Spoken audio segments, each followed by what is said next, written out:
Père, merci pour la parole ce matin et que nous pouvons être changés, mais seulement par ta grâce.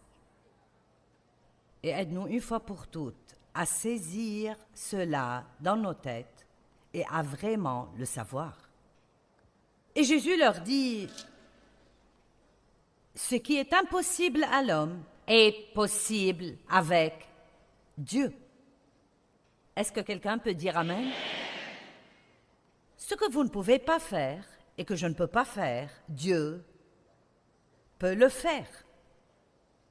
Ce qui est impossible à l'homme est possible avec Dieu. Immergeons-nous dans cela une minute pour que ça ne glisse pas juste sur vos têtes et nous passions simplement à la chose suivante. Ce que vous ne pouvez pas faire, Dieu peut le faire. Peut-être que vous ne pouvez pas changer vos enfants, mais Dieu le peut. Vous ne pouvez pas faire que quelqu'un que vous aimeriez voir être en relation avec Dieu aime Dieu, mais laissez Dieu travailler en eux pendant un moment. Je ne peux pas changer mes circonstances, mais Dieu le peut. Je ne peux pas me faire aimer de tous ceux que je sers, alors j'ai laissé ça à Dieu. Dieu peut me donner la faveur. C'est étonnant ce qui arrive quand nous commençons à prier et à croire à la faveur surnaturelle. La grâce et la faveur imméritée. C'est Dieu qui vous donne des choses que vous ne méritez pas, qui vous ouvre des portes dont vous n'auriez jamais imaginé qu'elles aient pu s'ouvrir, qui vous donne une promotion pour laquelle vous n'êtes même pas qualifié. Je le sais parce que ça m'est arrivé. Avant que je rentre dans le ministère, ça m'est arrivé. Je veux dire que j'ai eu des positions que je ne méritais pas. Et dans le naturel, je n'ai pas de qualification pour faire ce que je fais maintenant. Mais quand Dieu vous donne la faveur, il peut vous placer quelque part. Et quand Dieu vous place, il vous garde. Nous devons apprendre à vraiment faire confiance à Dieu pour sa faveur au lieu de nous battre pour essayer de nous faire notre place tout le temps. Soyons plus agressifs dans notre confiance envers Dieu pour sa faveur. Quand vous faites du shopping, Dieu, je demande ta faveur. Donne-moi des réductions dont je ne sais même pas qu'elles sont disponibles. Amen. Quand vous allez au restaurant, Dieu, donne-moi la faveur. Ça prend juste une minute. C'est une manière d'exprimer votre foi. Dieu, je te fais confiance pour faire pour moi ce que je ne peux pas faire. Pour moi-même. Je me souviens d'une femme à qui je parlais une fois et c'était si triste. Elle travaillait dans un magasin et j'en suis venue à lui demander recevez-vous un salaire ou travaillez-vous à la commission? Et elle a dit, non, nous sommes salariés. Et elle a dit, nous avons un quota à remplir. Et si nous ne le faisons pas, nous pouvons perdre notre travail. Et elle a dit, je suis un peu inquiète car les choses n'ont pas été très fortes pour moi. Et j'ai dit, pourquoi ne priez-vous pas pour que Dieu vous envoie des clients? Et elle était chrétienne, elle et moi avions déjà parlé de ça. Donc j'ai dit, pourquoi ne priez-vous pas que Dieu vous donne des clients? Elle m'a regardé si bizarrement et elle a dit, est-ce que ce serait correct de prier à propos de quelque chose comme ça? Cette femme avait été croyante depuis près de 30 ans et elle ne savait pas qu'elle pouvait demander à Dieu de lui donner sa faveur. J'ai dit, eh bien, il y a des gens ici qui font des achats. Pourquoi ne priez-vous pas que Dieu vous donne sa faveur avec eux et qu'il les guide surnaturellement jusqu'à vous? Vous n'avez pas parce que vous ne demandez pas. Vous pouvez demander à Dieu n'importe quoi, et s'il ne veut pas que vous l'ayez, il ne vous le donnera pas, donc ne vous inquiétez pas pour ça. J'ai surmonté ça. Eh bien, Dieu, est-ce ta volonté? Est-ce ta volonté, Dieu? Vous savez, je sais ce que la Bible me dit, mais vous savez, il y a beaucoup de choses que je ne sais pas. Donc nous avons la liberté totale de prier radicalement et agressivement Dieu. La Bible dit que Dieu peut faire en abondance au-dessus et au-delà de tout ce que nous oserons jamais espérer, demander ou penser. Dieu veut que nous prospérions, mais nous avons besoin de l'aide de Dieu. La faveur. Vous pouvez avoir la faveur. Ce qui est impossible à l'homme est possible à Dieu. Luc 18, verset 18. Un chef interrogea Jésus et dit, « Bon maître, toi qui es par essence et parfaitement et moralement bon, que dois-je faire pour hériter la vie éternelle? » Bon, d'abord la question est une question idiote, parce qu'il dit, « Que puis-je faire pour hériter ?» Et les deux choses sont totalement opposées l'une à l'autre. Tout d'abord, quand vous héritez, vous ne faites rien, vous recevez quelque chose. Je peux vous dire que, quoi que nous possédions, quand le Seigneur nous prendra chez lui, nos enfants en hériteront. Ils n'ont pas travaillé pour cela, nous l'avons fait. Et ils l'auront. Tout ce que je ne pourrai pas consommer, ils vont l'avoir. Maintenant, est-ce qu'ils font quelque chose pour l'obtenir? Ils sont juste mes enfants. Allez, vous allez comprendre. Ils sont juste mes enfants. Et tout ce qu'ils auront ne sera pas fondé sur leur perfection, ce sera fondé sur une chose et une chose seulement. Et cette chose est la relation de sang, notre relation l'un avec l'autre. Est-ce que vous me suivez? Tout ce que vous recevez de Dieu est fondé sur une relation de sang. Vous avez été rachetés par le sang de Jésus-Christ. Ce n'est pas fondé sur ce que vous faites, mais ça dépend de si oui ou non vous voulez vraiment, pleinement croire en la parole de Dieu. Est-ce que quelqu'un ici veut ce matin laisser votre chair et décider de croire la parole de Dieu? Laissez-moi vous dire, si Dieu peut faire quelque chose pour quelqu'un, Dieu peut faire quelque chose pour vous. Tu ne sais pas toutes les mauvaises choses que j'ai faites. Vous ne savez pas toutes les mauvaises choses que j'ai faites non plus. Écoutez, nous faisons tous des erreurs. Si nous pouvions être parfaits, nous n'aurions pas besoin de Jésus. Que puis-je faire pour hériter? Mauvaise question. Jésus lui répondit, « Pourquoi m'appelles-tu bon? Personne n'est bon sauf Dieu. » Verset 20. Tu connais les commandements. Tu ne commettras pas d'adultère. Tu ne tueras point. Tu ne déroberas point, honore ton père et ta mère. Et il lui répondit, j'ai observé toutes ces choses dès ma jeunesse. Maintenant, voilà le hic. Jésus, ayant entendu cela, lui dit, il ne te manque qu'une chose. Voilà, c'est si frustrant. Eh bien, j'ai bien fait ceci, et j'ai bien fait cela, j'ai bien fait ceci, et j'ai bien fait cela, et j'ai gardé ce commandement-là. Et Jésus nous regarde et dit, bon oui, mais il te manque encore une chose. Peu importe combien de bonnes choses nous faisons, il y a toujours quelque chose de mal que nous allons faire. C'est tellement frustrant, à moins que nous apprenions à entrer dans le bon plan, qui est que Jésus est mort pour nous parce que nous avons des faiblesses dans notre chair et que nous ne pouvons d'aucune manière garder toute la loi et faire tout comme il faut et être parfaitement saint. Mais lui, maintenant, en ce moment, est en train d'intercéder devant le trône de Dieu pour vous et pour moi, pour que tout soit comme il faut. J'ai dit ce matin, Jésus prie pour moi aujourd'hui et Saint-Esprit prie à travers moi aujourd'hui. Pensez juste à ça. Il intercède constamment auprès du trône pour nous. Et la Bible dit que Dieu nous voit. Il choisit de nous voir juste parce que nous sommes en Christ. Il choisit de nous voir comme la justice de Dieu. Il choisit de nous voir justifiés, juste comme si nous n'avions jamais péché, juste parce que nous croyons. Nous croyons. Nous héritons. Nous sommes co-héritiers avec Christ. Tout ce pourquoi il a payé et qu'il a racheté, nous l'obtenons. Tout ce pourquoi il a travaillé, tout ce pourquoi il est mort, nous l'obtenons. Par la grâce, par la foi. Par la grâce, par la foi. Par la grâce, par la foi. C'est fourni par la grâce de Dieu. C'est acheté par la grâce de Dieu. Et la foi, c'est seulement la main qui se tend et qui dit « Je le prends ». Parfois, nous pouvons être confus concernant la foi et nous pouvons penser, tu sais, je l'ai obtenue à cause de ma foi. Tout ce que vous avez à faire, c'est croire. Juste croire. Mais j'ai lu quelque chose il y a de nombreuses années et ça m'a vraiment béni. La foi n'est pas le prix qui achète la bénédiction de Dieu. Elle est payée totalement par la grâce de Dieu, par le sang de Jésus. Écoutez, la foi, c'est uniquement la main qui se tend et la reçoit. Vous savez, obtenir signifie gagner par des luttes et des efforts.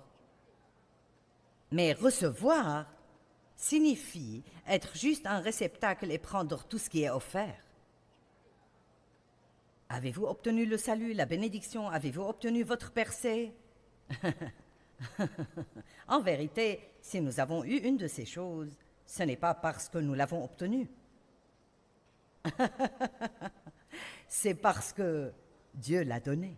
Avez-vous obtenu une percée? Non, je ne pourrai jamais obtenir une percée, mais je prie que Dieu m'en donne une. Je prie qu'il en télécharge une pour moi. Il vous manque encore une chose.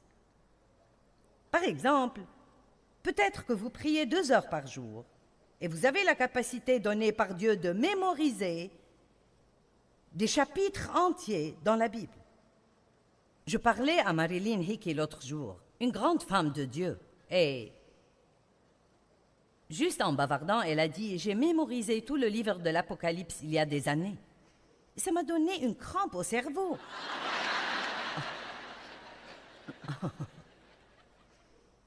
Et j'ai fait « Oh,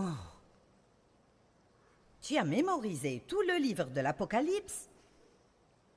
Il y a certains de ces livres dans la Bible où je dois toujours regarder la table des matières au début pour voir où ils se trouvent. Elle a mémorisé tout le livre de l'Apocalypse. Et vous voyez, ça pourrait me faire sentir mal, sauf que ça ne le fait pas parce que je sais qu'elle peut le faire seulement parce qu'elle a un don pour le faire. Et si je ne peux pas le faire, c'est parce que je n'en ai pas besoin ou je n'ai pas le don pour. Quand j'ai besoin d'une écriture, je la trouve. Je ne les ai pas mémorisés, mais j'ai ce dont j'ai besoin. Ils arrivent d'ici et de là, et je ne sais pas exactement où ils se trouvent, mais ils sont tous là, ils sont corrects. Donc, peut-être que vous pouvez mémoriser toute la Bible et vous prier 2 heures par jour, mais vous avez mauvais caractère. Il vous manque encore quelque chose. Allez, y a-t-il quelqu'un avec moi aujourd'hui? Peut-être que vous n'êtes pas jaloux ni envieux, ce n'est tout simplement pas un problème pour vous, mais vous êtes très impatient. Peut-être vous apprenez très vite, vous êtes juste très vif. Vous savez, certaines personnes sont juste naturellement plus intelligentes que d'autres. Et donc, disons juste que vous apprenez très vite. Mais alors, vous vous tournez et jugez d'autres gens qui n'apprennent pas aussi vite que vous. Et votre attitude avec eux est « Bon, quel est ton problème? Comment ne peux-tu pas comprendre ça? » Il vous manque encore quelque chose. Vous êtes tous avec moi aujourd'hui? Il vous manque encore quelque chose. Donc, regardons 2 Corinthiens 12, versets 7 à 9. Avant que nous soyons trop contrariés par nos faiblesses, regardons juste comment nous devrions les voir. Je ne sais pas pour vous, mais j'en ai eu assez il y a longtemps d'être continuellement fâché contre moi-même, et je ne perds plus mon temps avec ça.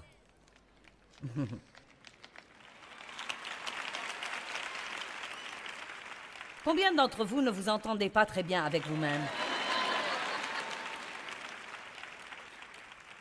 Ça fait beaucoup de gens. Si vous ne vous aimez pas, vous êtes sur un chemin difficile.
Je dis ça tout le temps. Partout où vous allez, vous êtes là. Vous savez, je suis devenue consciente il y a des années du fait que je ne peux pas me débarrasser de moi. Vous ne vous éloignez jamais de vous-même une seconde. Vous ne pouvez pas aller à la salle de bain sans vous. Vous ne pouvez pas vous doucher sans vous. Vous ne pouvez rien faire sans vous. Et sérieusement, si vous ne vous aimez pas, vous êtes tout le temps fâché contre vous-même.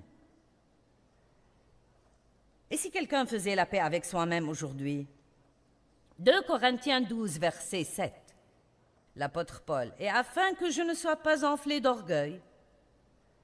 Rappelez-vous notre petit ballon hier soir que nous avons gonflé. Et comme le ballon, parfois nous sommes pleins d'air chaud et nous sommes si remplis de nous-mêmes. Et puis, rappelez-vous, j'ai lâché le ballon, il s'est envolé et s'est vidé. Et c'est ainsi que nous sommes. Nous disons, béni soit Dieu, je pourrais faire ceci. Oh oui, mais il y a encore cette chose. Afin que je ne sois pas enflé d'orgueil et trop exalté à cause des révélations si extraordinaires qui m'ont été données, Dieu utilisait Paul d'une manière étonnamment stupéfiante. Vraiment. Il a reçu, par révélation, il a écrit les 2 tiers du Nouveau Testament. Et donc, afin qu'il ne soit pas enflé d'orgueil, il m'a été mis une écharpe dans la chair, un messager de Satan destiné à me torturer et à me harceler pour m'empêcher d'être excessivement exalté. Donc, quelque chose de le harceler continuellement, le gêner tout le temps, que c'était une personne ou une faiblesse personnelle ou quelque chose dans son corps physique. Ce que c'était n'est pas important. Je pense que ce qui importe, c'est que c'était là. Et il semble que c'était un don de Dieu. C'était quelque chose que Dieu permettait dans sa vie. Dieu ne nous donne jamais rien de mal, mais parfois il va permettre certaines choses, car même si ça n'a pas de sens pour nous, ce sera en fin de compte mieux pour nous spirituellement. Vous voyez, c'est comme si chaque fois que j'ai un problème et que dès que je prie, Dieu m'en délivre surnaturellement, je penserais que ce serait magnifique. Mais vous savez quoi? Ce ne serait pas la meilleure chose pour moi spirituellement. Vous savez pourquoi? Parce que je n'aurais jamais à exercer ma foi. Ma patience ne grandirait jamais. Je n'apprendrai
sais jamais comment avoir de la ténacité. Je laisserai tomber trop facilement. Donc Dieu ne me délivre pas sur le champ dans sa sagesse, parce qu'il y a des choses plus profondes qu'il veut que nous apprenions. Et nous sommes toujours concernés seulement par notre présent, notre confort immédiat, mais Dieu est plus concerné par les valeurs éternelles qu'il plante à l'intérieur de nous. Donc Paul voulait être débarrassé de cette contrariété, irritation, frustration, quoique c'est été, et nous en avons tous. Et Dieu a dit non. Maintenant, regardez. Joyce, s'il te plaît, ne me dis pas que je ne vais pas être débarrassé de cette chose qui me gêne.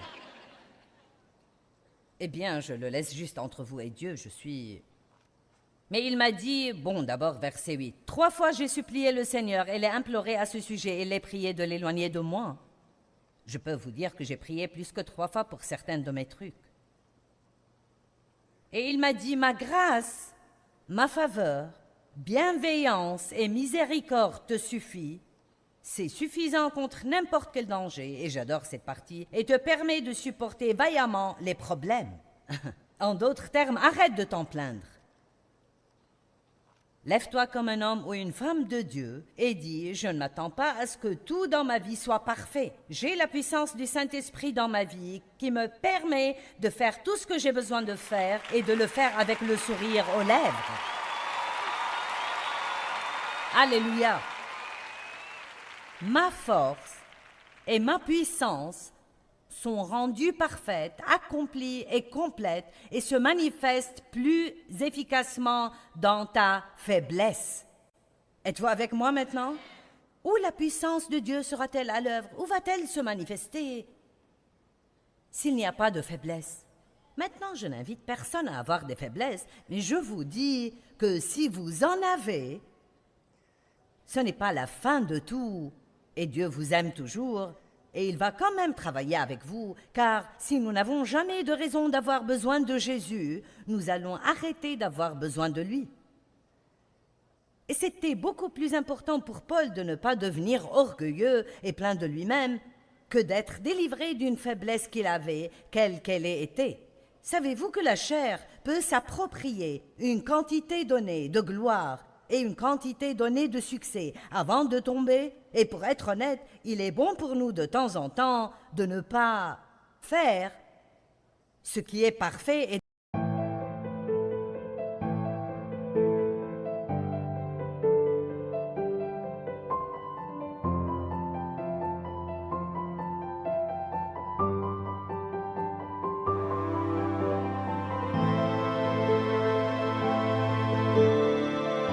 d'avoir à gérer le fait que nous ne sommes, après tout, que des gens comme tout le monde. Certains d'entre vous le comprennent, certains froncent les sourcils et baissent les yeux.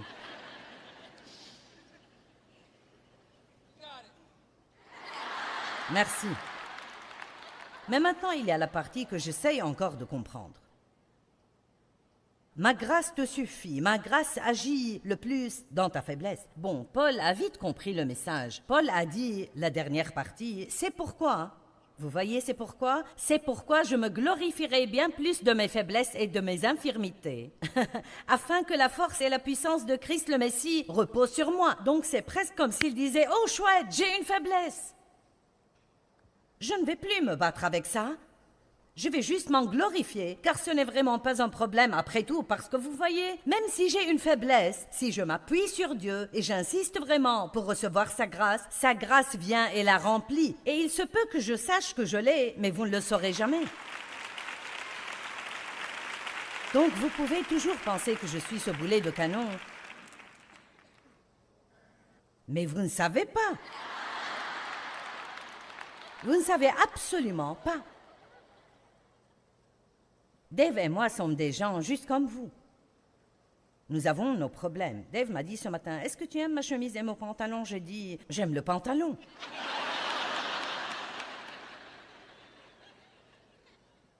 Et alors il m'a dit, « Êtes-vous prêt pour cela ?» Bon, j'ai 70 ans. Je pense que j'ai l'air plutôt bien pour 70 ans. Je veux dire, je n'aurai pas 70 ans avant juin, mais j'aurai 70 ans en juin. Donc, il me dit ce matin, tu as une petite poche juste là. Bon, vous savez, franchement, il y a 20 ans, je serais passée en mode tueuse.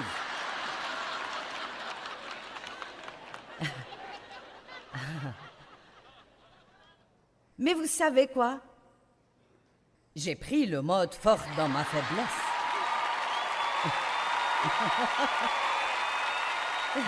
Et ça marche plutôt comme ça. Dieu, aide-moi à me taire, aide-moi à me taire. Oh Jésus, aide-moi à ne pas me fâcher et à ne pas m'offenser. Je n'avais pas à passer par tout ça ce matin parce que j'ai déjà... Nous faisons ça tout le temps, mais vous savez, je dois faire cela par moment parce que nous avons des faiblesses. Donc me voici. Vous savez, j'ai ce ministère mondial et il y a notre conducteur de...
qui a eu 5 Grammy Awards et toutes ces choses géniales que tout le monde fait. Et nous sommes juste des gens ordinaires.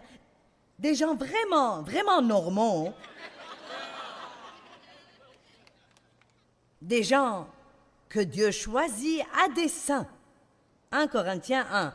Il a choisi à dessein ce qui est faible et fou dans le monde pour confondre les sages, afin que personne ne puisse tirer quelque fierté pour soi-même. Donc Dieu a dit à Paul, non, je ne vais pas enlever cette faiblesse, mais je vais te donner la grâce pour que tu réussisses. Je vais te donner la grâce de supporter vaillamment ce problème. Et Paul a dit, ah bon, la faiblesse n'est pas un problème, parce que Dieu peut m'aider. Vous voyez, notre problème, ce n'est pas nos faiblesses. Notre problème, c'est de ne pas rester branché. Si vous n'étiez pas là, hier, vous avez manqué ma petite analogie de branchement, donc je vais juste vous l'expliquer. Ceux qui espèrent dans le Seigneur renouvellent leur force. Nous devons nous brancher sur notre source d'énergie qui est Dieu. Et ça vient lorsque nous prenons un peu de temps et allons à Dieu, que ce soit 1 minute aux toilettes, 1 minute aux toilettes du bureau quand vous sentez que vous êtes sur le point de dérailler, que ce soit 10 minutes de marche à l'extérieur, ou bien dans votre lieu de prière le matin, où qu'il soit, et là vous tirez la force dont vous avez besoin, avant même de savoir que vous en avez besoin. Ne pensez pas que, parce que vous vous levez le matin du bon pied, que la journée va être bonne. Je fais toujours le plan d'être bien quand je suis allongée dans mon lit, et ça va jusqu'au moment où je mets le pied sur le sol. Et c'est là que les problèmes commencent. Je peux m'entendre avec tout le monde tant qu'il n'y a personne à la maison. Je n'ai pas de problème avec ça. Je suis quelqu'un de si facile tant qu'il n'y a personne à proximité. Loué sois-tu, Seigneur, je t'aime. Oh, je me sens si spirituel. Oh, Alléluia. Ne regardez pas la poche. Alléluia. Alléluia. Nous nous sentons spirituels jusqu'à ce que quelqu'un vienne à la maison. Alors c'est une autre histoire. J'étais comme Jekyll et Hyde il y a quelques années. J'étais comme... Je ne sais pas d'où venait ce monstre intérieur, mais dès que quelqu'un m'exaspérait ou m'irritait un peu, je devenais comme une autre créature. J'ai découvert un secret, vous savez. Vous ne vous sentirez plus aussi mal après avoir fait une bêtise si vous ne vous sentez pas... Step 1, wake up early, gonna rise with the sun. Step 2, get some good, some food in you. Step 3, think real hard about what you wanna be. Step 4, everybody just do your thing. Wake up, today's gonna be a good day. Wake up, today's gonna be a good day. Wake up, today's gonna be a good day. Wake up, today's gonna be a good day. Wake up, today's gonna be a good day. Wake up, today's gonna be a good day. Wake up, today's gonna be a good day. Wake up, today's gonna be a good day. Yo. Set your affirmations, aspirations. I got shit to do, the aftermath of preparation. Good food, good mood, blood in circulation. One step at a time, yeah, that's how you make it. Set a goal you control and the steps you take them. I try to pick one thought, have some concentration. And if I make a mistake, it's called education. I try to do this every day, call it replication. Wake up, today's gonna be a good day. Wake up, today's gonna be a good day. Wake up, today's gonna be a good day. Wake up, today's gonna be a good day. Wake up, today's gonna be a good day. Wake up, today's gonna be a good day. Wake up, today's gonna be a good day. Wake up, today's gonna be a good day. So life ain't easy, yo, I think there's a reason though. Ups and downs, just like every different season, yo. Sometimes I'm high, other times I'm barely breathing, though. I always gotta fight and hide from the demons, yo. Negative thoughts are poison, they rot. Head full of flies, so here come the clouds. They'll never stop unless I can swap all the bad for the good in my head when I'm lost. Yeah, so I'ma fake it till I make it. Positive thoughts are overtaken, I got patience. One day at a time is how you operate a cadence. A flow, you grow, you show yourself a foundation. Stay away from all the shit that causes temptation. I know that I like to do it cause it's sensation. I live my life in my head like a narration. Don't expect greatness, do my best, man, I'll take it. Wake up, today's gonna be a good day. Wake up, today's gonna be a good day. Wake up, today's gonna be a good day. Wake up, today's gonna be a good day. Wake up, today's gonna be a good day. Wake up, today's gonna be a good day. Wake up, today's gonna be a good day. Wake up, today's gonna be a good day. Wake up early, gonna rise with the sun. Step 2, get some good, some food in you. Step 3, think real hard about what you wanna be. Step 4, everybody just do your thing. Pas si bien lorsque vous faites quelque chose de bon. Allons, disons-le encore. Vous ne vous sentirez plus aussi mal après avoir fait une bêtise si vous ne vous sentez pas si bien lorsque vous faites quelque chose de bon. Parce que la question, c'est que si je fais quelque chose de bon, c'est seulement Dieu qui fait le bien à travers moi. Et si je fais mal, alors seul Dieu peut s'en occuper. Donc j'ai appris à m'appeler moi-même une tout rien. Je suis tout en lui et rien sans lui. Simplement tout rien. Vous savez, la grâce de Dieu qui nous a sauvés est exactement la même grâce qui va nous changer et nous aider à grandir dans de nouvelles étapes de dévotion. Nous devrions tous désirer cela. Nous ne pouvons pas changer excepté par la grâce de Dieu. Apprenez comment recevoir la grâce de Dieu dans votre vie. Apprenez comment dépendre d'elle entièrement.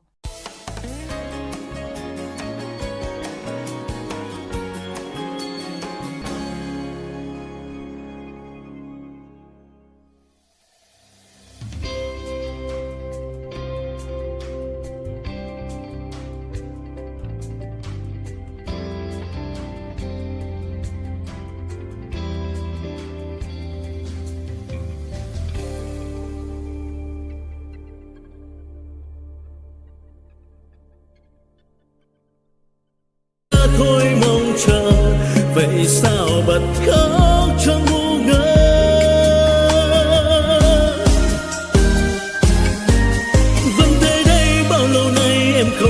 chỉ một mình anh ngồi khóc.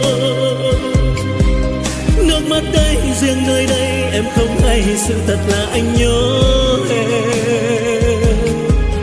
Người giờ đã xa, lời hẹn ước đâu rồi. Nước mắt đây rơi biết bao lâu thì khô. Vẫn thế đây bao đêm say em không hay, từng giọt buồn sao mặn đắng. Nhưng lúc đây anh loay hoay trong cơn say, lại nhầm rằng em ở đây. Người giờ đổi thay, tình mình vẫn đong đầy. Thế mới biết anh vẫn yêu em, thì sao tìm quên chốn xưa ngày ta quen.